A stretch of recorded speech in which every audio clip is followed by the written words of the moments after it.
Halo Sobat P3K, perkenalkan saya Akmal Erlan sebagai tutor tryout P3K kali ini. Nah, di sini saya akan menjelaskan dua kategori tentang tryout P3 ini. Yang pertama tentang kompetensi pedagogik, kemudian yang kedua tentang kompetensi sosiokultural. Nah, yang pertama di sini saya akan menjelaskan terlebih dahulu apa itu kompetensi pedagogik. Nah, kompetensi pedagogik ini merupakan salah satu jenis kompetensi yang mutlak perlu dikuasai oleh guru. Nah, kompetensi pedagogik pada dasarnya adalah kemampuan guru dalam mengelola pembelajaran peserta didik. Nah, kompetensi pedagogik merupakan kompetensi yang khas yang akan membedakan guru dengan profesi lainnya dan akan menentukan tingkat keberhasilan proses dan hasil pembelajaran peserta didiknya. Kemudian untuk trik dan tipsnya, agar kalian dapat mengisi permasalahan tentang kompetensi pedagogik ini, kalian perlu menguasai beberapa hal, di antaranya keempat ini.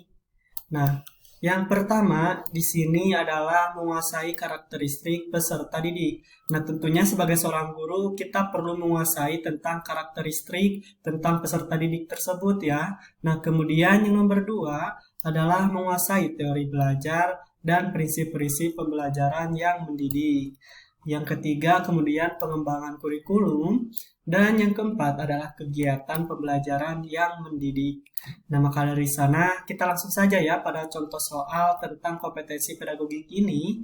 Nah, di sini dapat Anda lihat yang pertama adalah dalam pelajarannya, Bu Susi memberikan tugas kepada para peserta didik untuk menyanyikan lagu Indonesia Raya. Nah, penilaian yang dapat digunakan oleh Bu Susi adalah, nah jika kita lihat tentang kegiatan pembelajaran yang dilakukan oleh Bu Susi ini, beliau menugaskan kepada para peserta didik untuk menyanyikan lagu Indonesia Raya ini ya, kita garis bawahi. Yang artinya pembelajaran secara langsung dengan adanya kegiatan secara praktek ya. Maka dari sini kita lihat untuk yang poin A adalah kinerja. Nah, kinerja ini merupakan penilaian peserta didik yang menggabungkan penilaian praktik dan penilaian produk. Ini dikatakan kurang tepat ya untuk menjawab permasalahan nomor 1 dikarenakan di sini tidak ada produk yang dihasilkan dari hasil pembelajaran dengan Bu Susi tersebut. Maka poin A ini dikatakan kurang tepat. Nah, kemudian poin B adalah produk. Nah, penilaian peserta didik ketika mengaplikasikan pengetahuan yang dimiliki ke dalam wujud produk. Nah, di sini kurang tepat juga ya, karena tidak ada produk.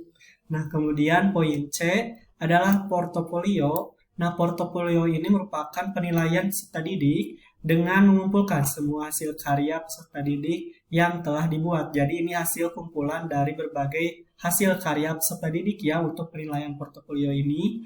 Jadi, tidak ada kaitannya dengan nomor 1. Nah, kemudian poin D adalah proyek. Nah, proyek ini merupakan penilaian peserta didik dalam mengembangkan dan memonitor keterampilan siswa. Ini juga tidak ada kaitannya ya dengan permasalahan nomor 1 ini atau kegiatan pembelajaran yang dilakukan oleh Bu Susi ini. Maka selanjutnya yang poin E adalah praktik. Nah, praktik ini merupakan penilaian peserta didik dilakukan dengan mendemonstrasikan atau menuntut respon keterampilannya dalam kegiatan. Nah, ini dikatakan cukup tepat ya menggambarkan situasi pembelajaran yang dilakukan oleh Bu Susi tersebut, yang dimana penilaiannya yang paling tepat adalah penilaian praktik, karena siswa disuruh untuk menyanyikan lagu Indonesia Raya. Maka yang poin nomor 1 ini yang paling tepat ini ya, yang E, yaitu penilaian secara praktik. Nah, baik kita lanjut ya. Kemudian yang selanjutnya nomor 2 di sini adalah berikut ini merupakan komponen RPP kecuali. Nah, kalian mungkin tahu kan RPP itu apa? Nah, RPP ini merupakan rencana pembelajaran ketika kita akan melaksanakan pembelajaran di dalam kelas. Nah, ketika akan melaksanakan pembelajaran di dalam kelas tersebut, kita perlu merancang sebuah tujuan pembelajaran ya, dan itu terdiri dalam RPP ini. Nah, maka dari sana saya akan menjelaskan terlebih dahulu apa saja komponen dari RPP ini. Jadi yang ditanyakan pada nomor 2 ini kecuali ya, yang tidak termasuk ke dalam komponen. Nah, di sini dapat Anda lihat komponen RPP ini menurut Permendikbud pada nomor 22 tahun 2016 yaitu terdiri dari 13. Yang pertama di sini adanya identifikasi sekolah yaitu nama satuan pendidikan. Nah, tentunya ketika menyusun sebuah komponen RPP, kita perlu menyantumkan sebuah identifikasi sekolah ya, agar dapat memberikan sebuah komponen RPP tersebut kepada salah satu sekolah yang akan menggunakan RPP tersebut. Maka poin 1 ini termasuk ya. Nah, kemudian poin 2 adalah identifikasi mata pelajaran atau tema subtema. Nah, ini juga termasuk. Kemudian yang nomor 3 adanya kelas atau semester. Nah, kemudian yang nomor 4 mempunyai materi pokok. Yang nomor 5 lokasi waktu. Kemudian yang nomor 6 tujuan pembelajaran. Nah, tentunya dalam RPP kan harus ada tujuan pembelajaran ya, agar pembelajaran tersebut akan tahu hasilnya kemana. Nah, kemudian yang nomor 7 adalah kompetensi dasar dan indikator pencapaian kompetensi. Kemudian yang nomor 8 adalah materi pembelajaran. Kemudian nomor 9 adalah metode pembelajaran. Kemudian yang 10 media pembelajaran. Dan yang 11 sumber belajar. Kemudian 12 langkah-langkah pembelajaran. Dan yang terakhir adalah evaluasi hasil belajar. Jadi ini saya sistematiskan ya. Dari awal kita misalkan menyusun sebuah komponen RPP hingga akhir dari menyusun sebuah komponen RPP tersebut. Jadi di mana yang pertama adalah adanya identitas tentang sekolah hingga akhirnya adanya evaluasi tentang hasil akhir dari komponen RPP tersebut. Nah, maka dari sana kita lihat ya di sini yang tidak termasuk. Nah, untuk poin A di sini metode pembelajaran ada ya. Kemudian materi pembelajaran ada juga. Metode penilaian ada. Kemudian poin D, tujuan pembelajaran ada juga ya pada komponen RPP. Dan yang terakhir untuk poin E tidak ada, ini untuk tujuan penelitian. Maka poin E ini merupakan jawaban yang paling tepat untuk nomor 2 ini ya.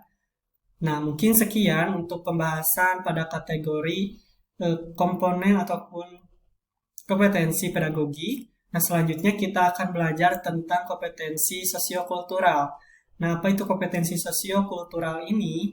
Jadi ini tujuannya untuk menilai penguasaan pengetahuan, keterampilan, dan sikap atau perilaku yang dapat diamati, kemudian diukur, dan dikembangkan terkait dengan pengalaman berinteraksi dengan masyarakat majemuk dalam hal agama, suku, budaya, perilaku, wawasan kebangsaan, etika, kemudian nilai-nilai, moral, emosi, serta prinsip. Nah, yang harus dipenuhi setiap pemegang jabatan untuk memperoleh hasil kerja sesuai dengan peran, fungsi, dan jabatan dalam peran pemangku jabatan sebagai perekat bangsa perlu memiliki hal tersebut. Nah, ini juga sebagai tips dan trik kita ketika akan mengisi sebuah kompetensi sosiokultural. Kita perlu memiliki kemampuan keempat ini ya. Nah, yang pertama, kita perlu memerlukan kepekaan terhadap perbedaan budaya. Kemudian kita harus mempunyai kemampuan berhubungan sosial, kemudian kepekaan terhadap konflik, dan yang terakhir adalah empati.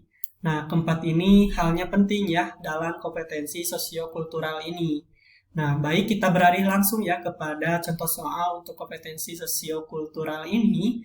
Nah, di sini dapat Anda lihat, agar semua pegawai baru dapat bersosialisasi dengan baik, maka Anda sebagai pegawai lama akan mencoba mengajak mereka berbicara terlebih dahulu agar suasana tidak kaku.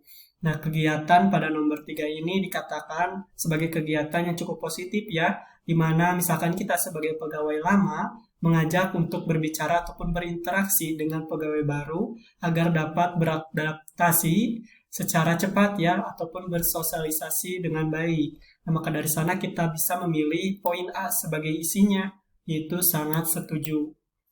Nah, ini kaitan eratnya dengan level 4 dalam perekat bangsa dengan indikator 4,3, yaitu mampu menyelenggarakan acara santai yang dapat mengakomodasi perbedaan yang ada serta mempertemukan pegawai lama dan pegawai baru. Nah, level 4 ini terdiri dari ini, yaitu mendayagunakan perbedaan secara konstruktif dan kreatif untuk meningkatkan efektivitas organisasi. Jadi, untuk poin A ini sangat tepat ya untuk menjawab permasalahan nomor 3. Nah, baik, untuk selanjutnya kita di sini akan membahas lagi soalnya, yaitu Anda sedang berada di kendaraan umum yang penuh sesak dengan penumpang. Kemudian Anda sedang terburu-buru karena ada pekerjaan penting. Namun supir masih berhenti. Nah, berhenti untuk menunggu penumpang lain. Anda hanya duduk bersabar tanpa berinisiatif mencari angkutan lain.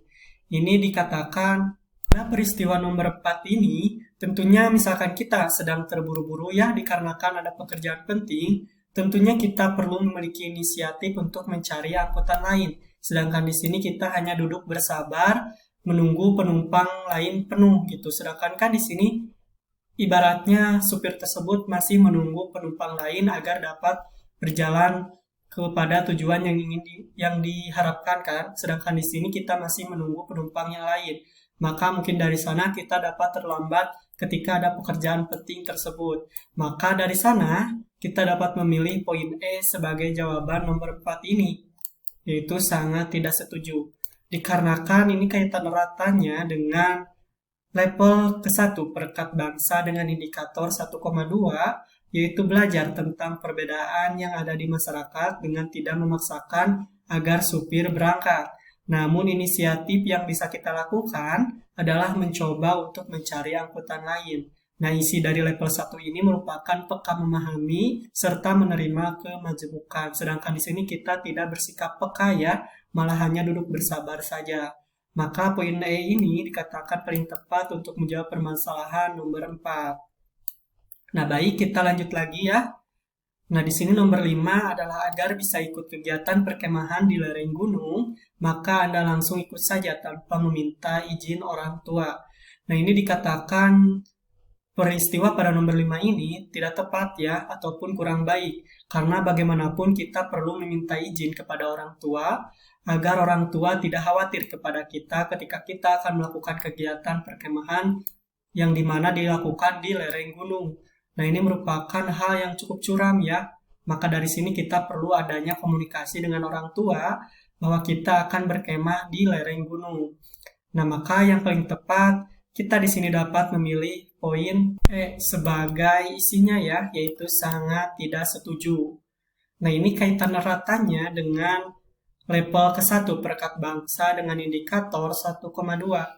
Yaitu mampu bersikap terbuka dengan menunggu surat resmi kemudian mengutarakannya kepada orang tua agar tidak menimbulkan perbedaan persepsi antara sekolah dan orang tua. Nah, isi dari level 1 tersebut adalah peka memahami serta menerima kemajemukan. Nah, maka poin E ini sangat tepat ya untuk menjawab permasalahan nomor 5 tersebut. Nah, baik, sekian penjelasan saya terhadap kategori pedagogik serta kategori sosiokultural. Sampai jumpa di next video.